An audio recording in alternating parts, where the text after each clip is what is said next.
एक जंगल में एक कौवा रहता था। वह बहुत खुश रहता था क्योंकि उस कौवे की ज्यादा इच्छाएं नहीं थीं।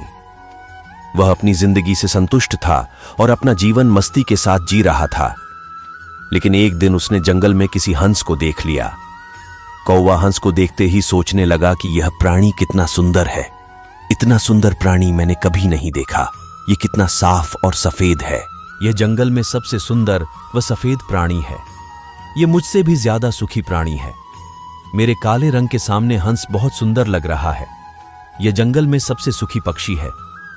कौवा अपनी जिज्ञासा को शांत करने के लिए हंस के पास गया और पूछा, भाई आप तो बहुत सुंदर और सफेद हो, इसलिए आप तो बहुत खुश होंगे। कौवे के इस सवाल पर हंस ने जवाब दिया, हाँ भाई, मैं पहले बहुत खुश रहता था, लेकिन मैं तब तक ही खुश था जब तक मैंने तोते को नहीं देखा था। तोते को देखने के बाद मुझे लगने लगा कि वह धरती का सबसे सुंदर प्राणी है। हम दोनों के शरीर का रंग तो एक ही रंग से बना है, लेकिन तोते के शरीर पर दो दो रंग है। उसके गले में लाल रंग का घेरा और शरीर सूर्ख हरे रंग का बना था। सच में तोता बेहद खूबसूरत था।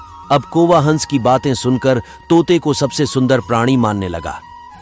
कौवा अपनी जिज्ञासा शांत करने के लिए तोते के पास गया और पूछा, भाई आप दो दो रंग पाकर बड़े खुश होगे? कौवे की बात पर तोते ने कहा, हां, मैं तब तक बहुत खुश था जब तक मैंने मोर को नहीं देखा था। मेरे पास तो दो ही रंग हैं, लेकिन मोर के शरीर पर तो कई तरह के रंग हैं। अब कौवा असमंजस में पड़ गया। वह सोचने लगा कि सबसे ज्यादा खुश प्राणी कौन है। सबसे सुखी प्राणी का पता लगाने के लिए कौवे ने निर्णय लिया। अब वह मोर से मिलने के लिए निकल पड़ा। कौवे ने मोर को जंगल में बहुत ढूंढा, लेकिन उसे पूरे जंगल में एक भी मोर नहीं मिला। फिर वह मोर को ढूंढते ढूंढते चिड़ियाघर में पहुंच गया। कौवे ने देखा मोर को देखने के लिए बहुत से लोग आए हुए हैं और उसके आसपास अच्छी खासी भीड़ है। लोग मोर के साथ सेल्फी ले रहे हैं। सब लोगों के जाने के बाद कौवे ने मोर से पूछा, भाई आप दुनिया के सबसे सुंदर व रंग बिरंगे प्राणी हो। आपको देखने के लिए लोग दूर दूर से आते हैं और आपके साथ फोटो भी लेते हैं। ये सब देख के आपको बहुत अच्छा लगता होगा। आप तो दुनिया के सबसे खुश नसीब प्राणी होंगे। कौवे की यह बात सुनकर मोर को बहुत दुख हुआ और मोर ने दुखी होते हुए कहा, भाई अगर मैं सुंदर हूं भी तो क्या फर्क पड़ता है। लोग मुझे चिड़ियाघर में कैद करके रखते हैं, लेकिन तुम्हें तो कोई भी चिड़ियाघर में कैद करके नहीं रखता है। तुम अपनी मर्जी से कहीं भी घूम फिर सकते हो। इसीलिए दुनिया के सबसे संतुष्ट और खुश प्राणी तो तुम्हें होना चाहिए। तुम्हें कोई भी कैद करके नहीं रखता है।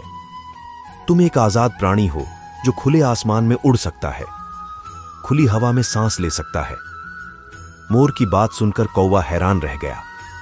कौवे को उसके जीवन की अहमियत कोई दूसरा बता रहा था। कौवा समझ गया कि अपनी तुलना दूसरों से नहीं करनी चाहिए। सभी प्राणियों के जीवन में कोई न कोई समस्या होती है। आज के समय में लगभग सभी लोग ऐसा करते हैं। हम अपनी खुशियों और गुणों की तुलना दूसरों से करते हैं। हम अपनी तुलना ऐसे लोगों से करते हैं जिनका रहन सहन का माहौल हमसे बिल्कुल अलग होता है। हमारी जिंदगी में बहुत सारी ऐसी चीजें होती हैं जो केवल हमारे पास हैं, लेकिन हम उसकी अहमियत समझकर खुश नहीं होते हैं। दूसरों की छोटी सी खुशी भी हमें बड़ी लगती है, जबकि हम अपनी बड़ी खुशियों को भी महत्व नहीं देते हैं। दोस्तों, इस कहानी से यह शिक्षा मिलती है कि अपनी तुलना दूसरों से नहीं करनी चाहिए। अपनी खुशियों को महत्व देना चाहिए। दूसरों की खुशियों को देखकर जलना नहीं चाहिए। अपने पास जो भी चीजें हैं उन्हीं में खुश रहना चाहिए। यदि आपको यह कहानी सबसे सुखी प्राणी कौन है अच्छी लगी हो तो कमेंट करके बताएं।